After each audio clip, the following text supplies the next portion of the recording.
Hello viewers. Today we have one of our alumni, Mr. Nitin Agarwal. He was in 2006 pass out batch. I, Ashima Srivastav, welcome you in this interaction, sir. I'm pursuing MCA from KIET. I thank my teachers who have given me the opportunity to interact with you, sir. Mr. Agarwal is a technical delivery manager in Ecolite. It's a great pleasure interacting with you, sir. Now I request you to please introduce yourself to our viewers. Thanks. Thanks. Just you guys provide me the opportunity to talk about my experience and sharing my experience with KIET, etc. So I joined KIET in 2003 batch, and when I started in 2003, I was very new to the computer. In fact, I was not knowing anything about the computer. I remember my first lab when I just know that this is the power button of the CPU and not knowing anything, just saw the computer very first time. And I started my journey from the MCA. And by that time, with whatever I received from MKIET, I received from Prashant sir, Arun sir, whatever I received from KIET, I am just using that experience. And after that, I have passed my 13 years of experience in the IT industry. But in this IT industry, all 13 years, I am in that with KIET. So whatever I learned there, I am using that knowledge. So it's my, I'll say that I am too much grateful and too much thankful to KIT that they just give me everything, whatever is needed for a student. Okay, thank you for the introduction, sir. Our viewers will get motivated from this. Here are few questions me and my viewers would like to know from you.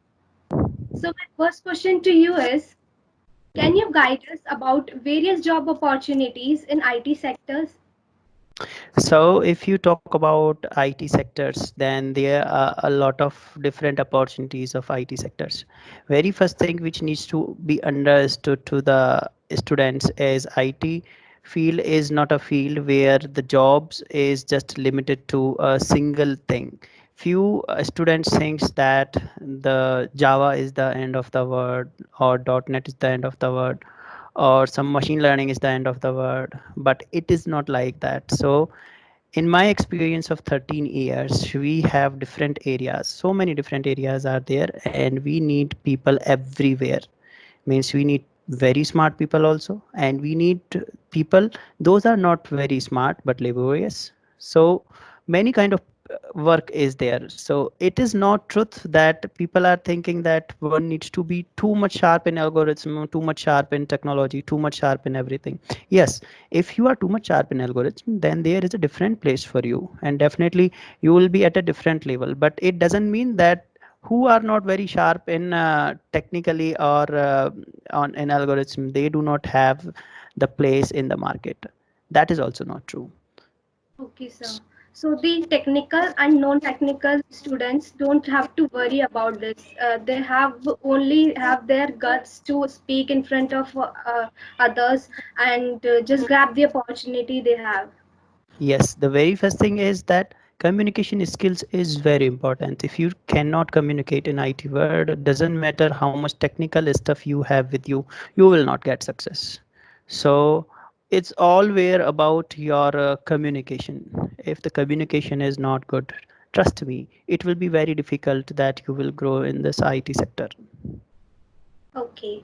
So my next question to you is, as the whole world is being locked down due to COVID-19, so we would like to know how to utilize the lockdown to enhance our knowledge.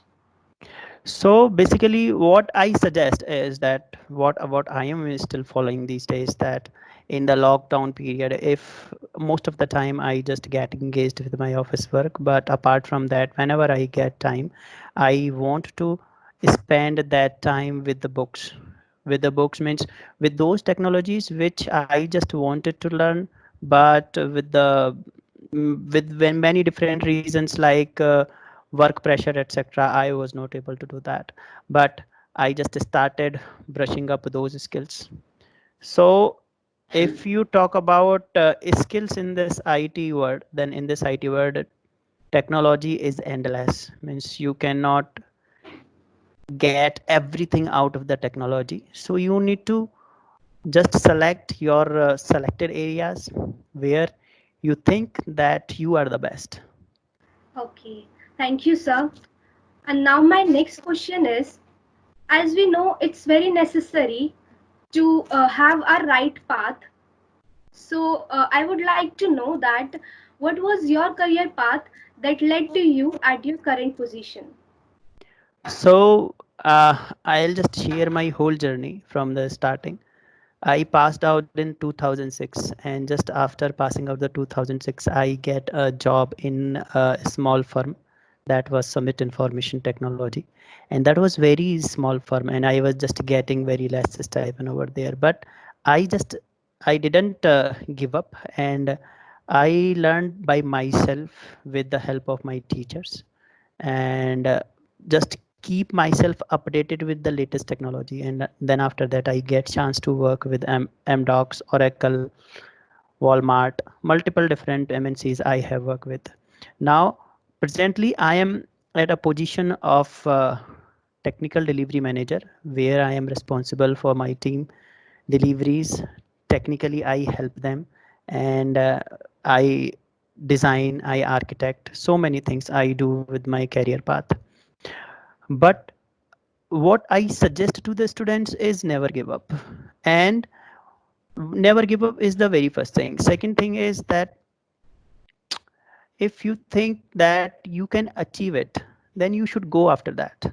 It should not be the case that you are going after that with half of your attitude. If your full energy should be behind that, until and unless you are not putting your full energy after something, it will be very difficult to achieve that. Okay, thanks for motivating our viewers, sir. So my next question to you is, many of us would like to know the importance of project in MCA program. So I just share my experience of my MCA project. So very first project which I created was in second semester only with the help of Prashant sir. So it was a C project which I have created. And in my batch, we were just three classmates, and it was our first project in our batch. And all the motivations which we received from the Prashant sir only, and with their skills of C and C++, now I can say that at that time I was on a very different level, especially when I was not knowing anything about the computer. And within an year I was able to deliver a C++ project. And after that, yeah, that is helping me till now, cause that was my base. Means today also, whenever I solve some problems, then I use all those things which I learned in MCA itself. So Yes. all those technology, everything. I remember a few words from my sir. They told me that programming is nothing. Programming is just a use of for loop and if else statement. And after that, I just remember those things today itself. Today itself, I see every programming that it is nothing but the use of for loop and if else statements. Okay, sir. So as you hired many freshers, so I would like to ask, what are the qualities you look into them? Very first thing, when I was fresher, then I was thinking that too much technical things are required. That is why I just uh, pushed myself towards too much technology at that time, which is paying right now also. But this expectation is not little bit correct. So especially what I look for the fresher is that their attitude, how they are representing themselves, and whether they are logically sound. So I believe that if someone is logically sound, then technology is not a bar. I can teach them any technology. So technology is not a bar. For the freshers, what's the bar which I select many candidates as well as I reject many candidates. With my experience, when I reject few candidates, then what I notice that their confidence level is not good, and at least with the all the freshers whoever is coming to my firm, I just expect that his these kind of stuff like technical thing is okay, but logical ability as well as Yes. his confidence, that makes sense a lot. So confidence plays a vital role in our life and also through this MCA program also. So sir, my last question to you is currently in which technology domain we will be having the opportunities for us? So if you talk me about the technology domain, then in the market you can hear that machine learning and big data architecture, microservices architecture. But in my experience, no technology is persistent. Technology comes and technology goes. No technology I have seen in 13 years which is persisting too long. In fact, if you talk about Java, Java itself has changed a lot. What I Yes. learned in 2006 and what is it in today's words, it is very different in these two things. But the basic concepts have not changed. Basic concept have not changed. So instead of focus on a specific technology, what I suggest that always you need to focus on the basic things, basic logical things. If you are very sharp in basic logical things, then technology is not a bar. I can suggest many things, machine learning, etc., etc. But if you are not sharp enough in your logical abilities, then you will not grow up to that extent in machine learning also. So in any technology, your basics are very required. Okay, sir. We will surely try to implement this. I thank you for your precious time, sir. It's been a great pleasure interacting with you and guiding to us. So basically, it's my pleasure that I am telling something to the students, which are my younger brother and sisters. If I talk about in perspective of KIET, so it's my pleasure. Thank you, sir. Thanks, thank you very much, and best of luck.